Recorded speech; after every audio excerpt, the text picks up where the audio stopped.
What is up, YouTube? Welcome back to the channel. Panda here, and today we are talking about Watcher of Realms. And of course, guys, you know what this video is. I do this pretty much at the start of every week because this is when we get to see the official announcement in the game for most weekends about what the following weekend's banners are going to be. Now, these banners we kind of already knew about, right? They were announced with the Frostfall Jamboree information, but I wanted to go over them really quickly, and I'm also going to be making videos on each of the new champions that are coming out into the game, so definitely check out those videos coming out probably later, maybe a little bit later today, maybe a couple tomorrow. We'll kind of see how the planning works out. But if you want to see that content, don't forget to hit that sub button.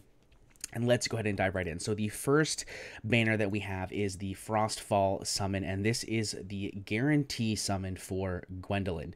Now, a couple little pieces of information. If you are just coming into the game, or you've been playing for a little while, but you missed either Captain Reeve or Falcha or both, a little bit of information about how this banner works. This banner is a 10 times banner for Gwendolyn and Estrid, okay? However, there's an additional bonus where if you do summon 250 times and you do not get Gwendolyn, on your next summon, you are guaranteed to get a Gwendolyn from the banner. So basically what this means, guys, is if you pull Gwendolyn prior to 250 summons, your guarantee goes away. Okay, you're not going to get an additional Gwendolyn at 250. It's just until you get a Gwendolyn. So if you pull one shard and you get Gwendolyn, you're done with the banner. You do not have to keep summoning on the banner. Now, you can continue to summon if you would like to get, for example, A1, A2, A3, A4, A5 on Gwendolyn, or if you want to pick up some copies of Estrid, as she is one of the rarest epics in the game. That is not necessarily a bad idea.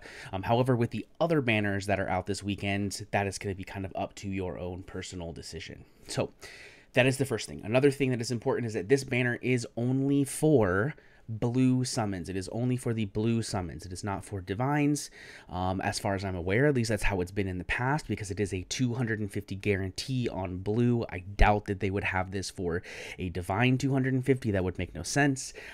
So definitely only for the blue summons. All right, so that is the first banner. The second banner that we have is the 2 times by 10 times on both Divines and Invocations of Spirits. This is for both your blue and your gold summons. Now, keep in mind, guys, there are 2 different types of bonuses here, okay? We have the 2 times. What that means is that the percentage of getting a certain champion, in this case a legendary champion, is increased. So instead of being that smaller percent, it is going to be a larger percent. Exactly 2 times with that lower percent is what your total is going to be. Then you have a 10 times, and what that means is you have a 10 times of getting the legendary and or the epic, depending on which one you pull, of it being one of the following 6 heroes. So we've got Boreas, who is a new esoterist mage being added into the game. We have Setram, who is you're all pretty familiar with Setram. If you're not, he is an infernal DPS, very good at guild boss specifically because he does a ton of extra damage to shielded units, which really helps with burning the boss down. And then we have Aurum, which is a brand new infernal tank that is coming into the game, which seems interesting but doesn't seem crazy good, but definitely seems interesting. And then for epics, we have some of the best epics in the game, in my opinion. We have Mari. Mari is a fantastic epic. You get her for free at the start of the game, but she's also very good in some early game to mid game comps in places such as Guild Boss, Gear Raid 1, etc.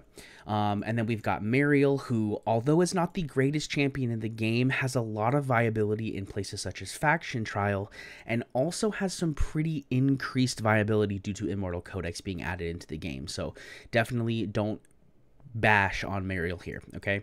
And then our final one is, of course, Hollow. We just had a 10x on Hollow not that long ago, but if you happen to somehow dodge a Hollow or you want to get your Hollow to A5, she's a fantastic unit. If you've also just started playing the game, this banner is worth pulling on just for Hollow alone, but of course, adding in these other champions, there is definitely some extra bonus there as well.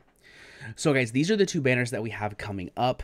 This has been a pretty quick video, so I want to go ahead and quickly talk about the other things that are coming on Friday.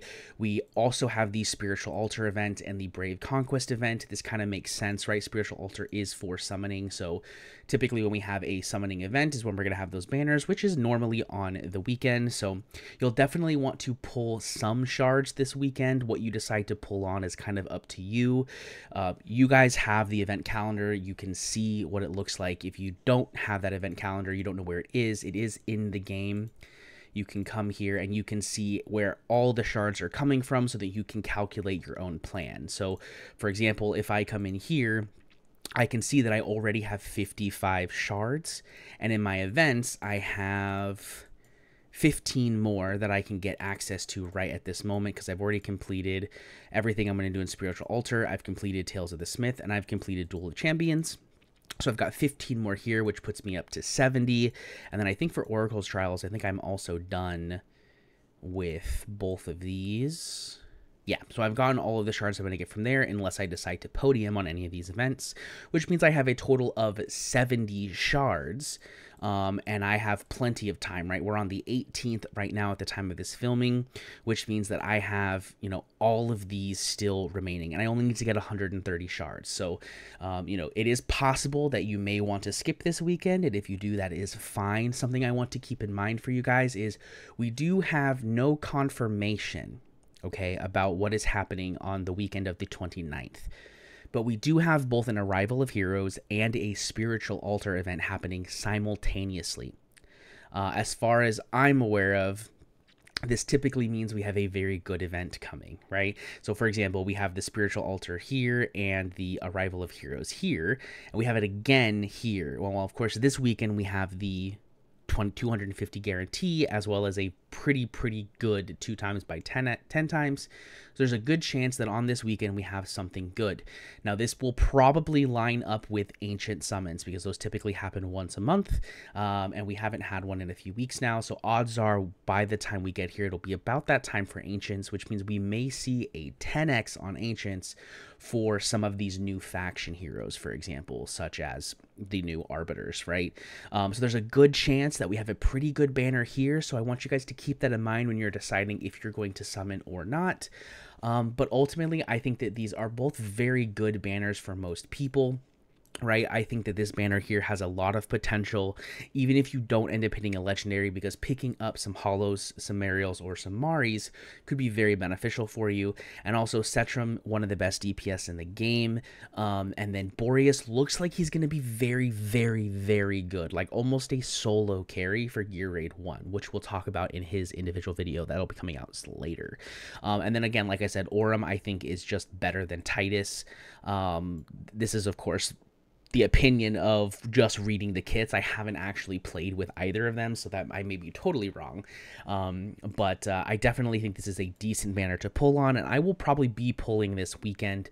I'm not sure which banner I'm going to be pulling on as of right now, because Gwendolyn seems very niche, and I don't have the things that make her work really well. But I feel like I might be disappointed if I don't pull for her and I get those things later on. So I still have some thinking to do. Let me know in the comment section down below, which banner are you pulling on this coming weekend, or are you not pulling? Are you saving for that juicy banner that may be coming at the end of the year to the beginning of the year? But guys, that is it for me today. Let me know if you liked it by hitting that like button, and I will see you in the next one. Peace.